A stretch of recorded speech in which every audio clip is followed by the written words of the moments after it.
A billionaire had one rule in his house: no children, ever. And Lillian knew that breaking it would destroy her life. But that morning, with nowhere else to take her twin daughters, she hid them behind a locked door inside his mansion and prayed they would stay silent. Hours passed. Then soft laughter slipped out. Heavy footsteps moved closer. The door handle turned. Lillian's legs gave way, because in that moment she knew she had lost everything. What she did not know was that the man about to open that door was about to face a pain he had buried for years, and that what happened next would change all of their lives forever. Ethan Blackwood never allowed children inside his house. It was the first rule he gave to anyone who worked for him. He did not shout it. He did not explain it. He simply said it once, calmly, and expected it to be obeyed. The house was large, clean, and silent. Silence was how he lived, and silence was how he survived. Naomi Reed knew that rule very well. Every morning, Naomi woke up at 4:45 inches, a small apartment on the edge of Brookhaven City. The apartment was old, the walls thin, the air always cold. She moved quietly so she would not wake her daughters. Lily and Rose slept on one narrow bed pushed against the wall. Their legs crossed together, their hands touching. Naomi stood there every morning, watching them breathe, afraid of the day pulling her away. She kissed Lily's head, then Rose's.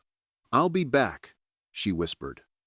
Even though they could not hear her, Naomi left before the sun came up. By 7, she was inside Ethan Blackwood's house. The house never felt like a home. The floors were clean but cold. The walls were empty. No pictures. No memories. No signs that love had ever lived there. It felt like a place someone stayed in, not a place someone belonged. Ethan Blackwood was a billionaire. He built his money through technology and quiet deals. He was in his 40s, tall, serious, and distant. He spoke little and expected even less noise. 2 years earlier, when Naomi came for the job interview, he looked at her and said only one thing that mattered. "No children," he said. Naomi nodded without question. She needed the money. The pay kept her daughters fed and safe. That rule was the price. For 2 years, the rule was never broken. Until November 27th. That morning, Naomi's phone rang while she was tying her shoes. The neighbor who watched Lily and Rose was sick and could not get out of bed. Naomi stood still in her kitchen, the phone pressed to her ear. There was no one else, no family nearby, no savings to miss a day of work. Lily and Rose sat at the table eating cereal. They wore matching pajamas. Lily smiled. "Mommy, we're 4 today." Naomi felt her chest tighten. Today was their birthday. She knew what would happen if she stayed home. She would lose the job, lose the money, lose everything she had fought for. Fear wrapped around her like a heavy coat. Love stood in front of her, stronger. She told the girls they were going on a secret trip. They whispered and smiled like it was a game. On the train, Naomi held them close. Her hands shook. She prayed they would stay quiet. She prayed God would forgive her. Inside Ethan's building, she used the service elevator. Her heart beat hard as she unlocked a guest room far from the main halls. A room Ethan never used. She laid out snacks, coloring books, and tablets with headphones. She knelt down and looked them in the eyes. "You must stay very quiet," she said, "like hide and seek." They nodded, serious and trusting. Naomi locked the door from the outside. Tears burned her eyes as she walked away. For hours, nothing happened. She cleaned. She scrubbed. She worked through the fear, telling herself she only needed to last the day. The house stayed quiet, too quiet. Then, just after 2 in the afternoon, she heard footsteps. Not hers. Ethan Blackwood had come home early. Naomi froze. Her breath caught as she heard him move down the hall toward the guest rooms. She dropped the cloth in her hand and followed, her legs weak, her mind screaming. The door handle turned. Then she heard it. Soft laughter. Small voices. Her daughters. Naomi ran. When she reached the doorway, Ethan stood still, staring at two little girls sitting on the floor. Crayons were scattered everywhere. Lily looked up first and smiled. "Hi," she said. "It's our birthday." Rose held up 4 fingers. Naomi could not speak. Her body felt empty. She waited for anger. She waited for shouting. It never came. Ethan's face lost all color. His knees bent, and he lowered himself to the floor like his strength had left him. Tears ran down his face as his hand shook near Rose's hair. 4, he whispered. Something inside him broke open. That evening, Ethan ordered a cake. He sang badly. The house filled with sound, for the first time in years. Naomi watched from the doorway, scared and confused, holding hope she did not trust. That night, after the girls slept, Naomi lay awake, knowing the rule had been broken, and fearing the cost had not yet been paid. The house did not return to silence after that day. It could not. Something had changed, and everyone inside could feel it. Naomi noticed it first. The air felt different.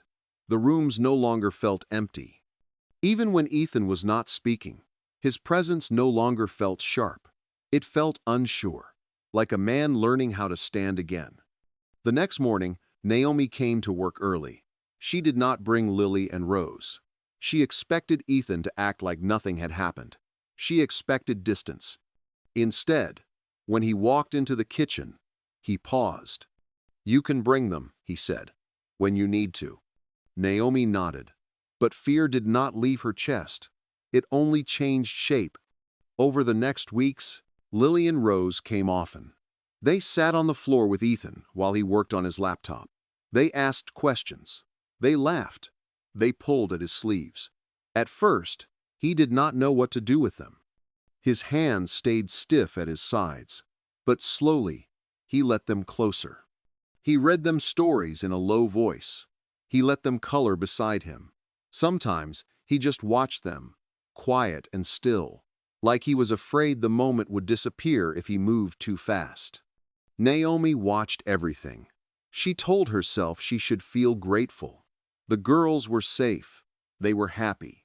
But fear whispered to her at night when the house was quiet.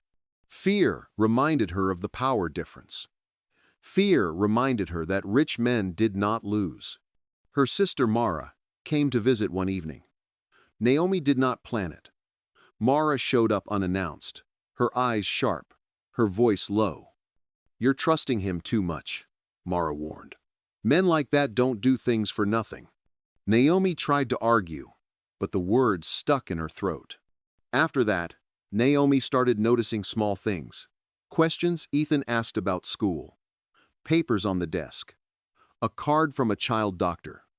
Her chest tightened each time. Her mind filled the spaces with stories she did not want to believe. Fear grew quietly. One afternoon, Naomi found a door open at the end of the hall, a room she had never seen before.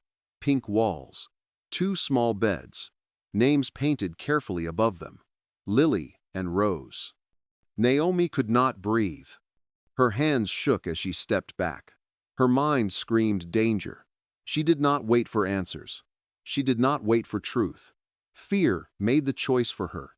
That night, while Ethan was out, Naomi packed quickly. She did not let the girls speak. She held their hands too tight. She left a note on the counter with shaking fingers. "Do not look for us." Then she ran. The motel room smelled old and damp. The bed was narrow.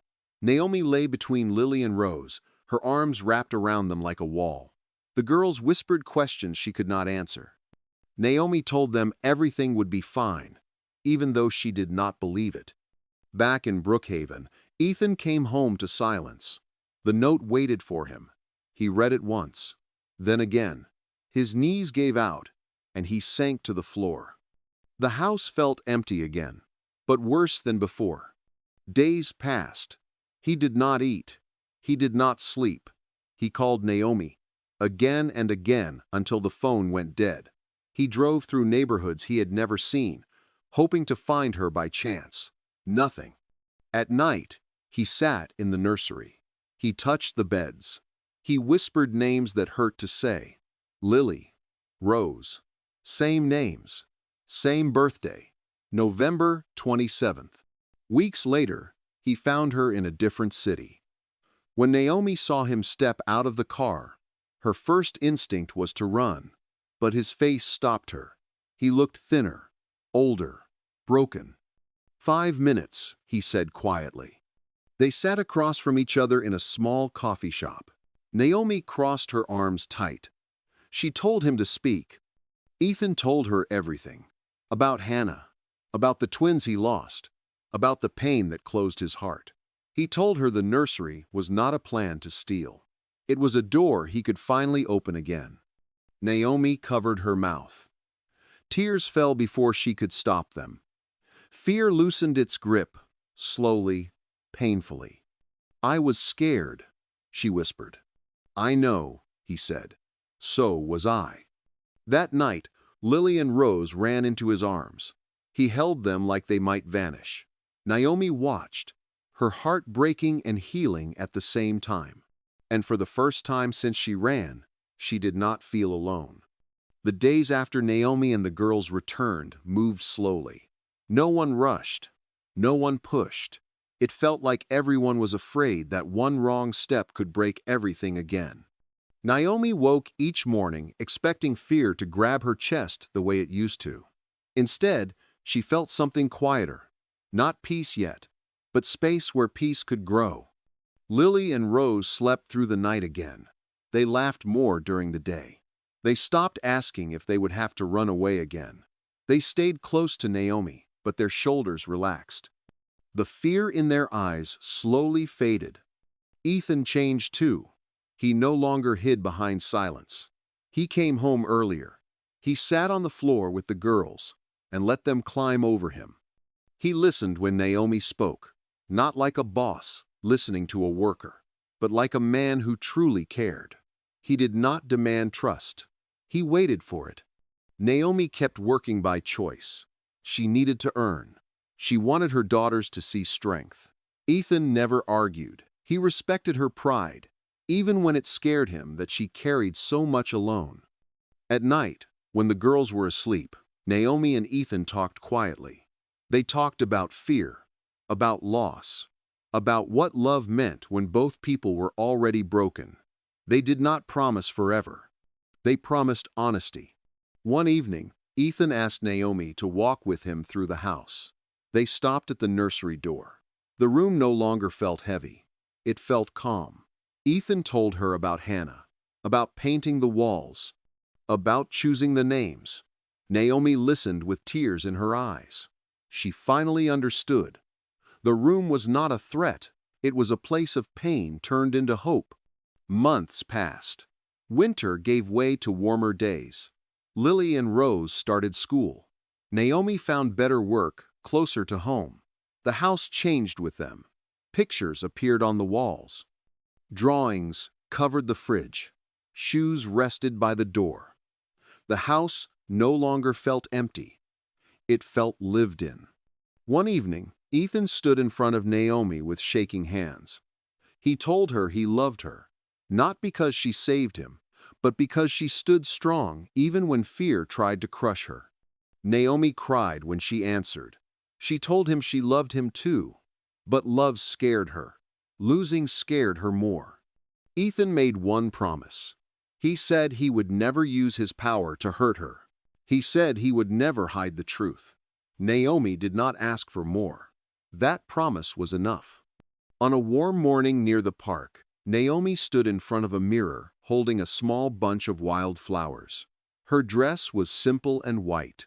No gold, no show, just honest. Her sister Mara stood behind her, fixing her hair with shaking hands. I was wrong, Mara whispered. I was afraid for you. I know, Naomi said. You wanted to protect us." Outside, Ethan waited. He wore no tie. His hands shook as he watched Naomi walk toward him with Lily and Rose beside her. The girls wore white dresses with red bows. They smiled like the day belonged only to them. The ceremony was small. Few people. Honest words. When Ethan spoke, his voice broke. When Naomi answered, she meant every word. They promised truth, patience, staying, even when staying hurt. The celebration returned to the house. Music played softly. Lily and Rose danced until they fell onto the couch laughing. As the night ended, Rose climbed into Ethan's lap. "Daddy," she said softly, "can we have cake tomorrow too?" Time stopped. Ethan could not speak. Tears fell as he pulled both girls close. He looked at Naomi, asking without words. Naomi nodded through her own tears. "Yes," Ethan whispered, "any time you want." Later that night, the house grew quiet again, but it was a good quiet. Naomi stood by the window with Ethan. The city lights spread below them. "I feared this day for years," Ethan said. "Now it is the day I am most thankful for." Naomi rested her head against him. She thought about how close fear had come to stealing everything, how silence almost won, how love, slow and painful, changed their lives. Family, she realized, was not only blood, it was choice, it was truth. It was staying when leaving felt safer.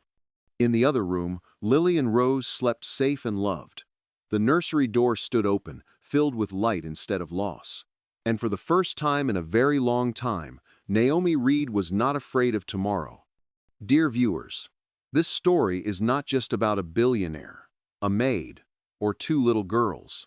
It is about fear. It is about loss. And it is about the hard choice between running away and staying to face the truth. Naomi was not weak for being afraid. She was a mother, trying to protect her children in a world that had never been kind to her.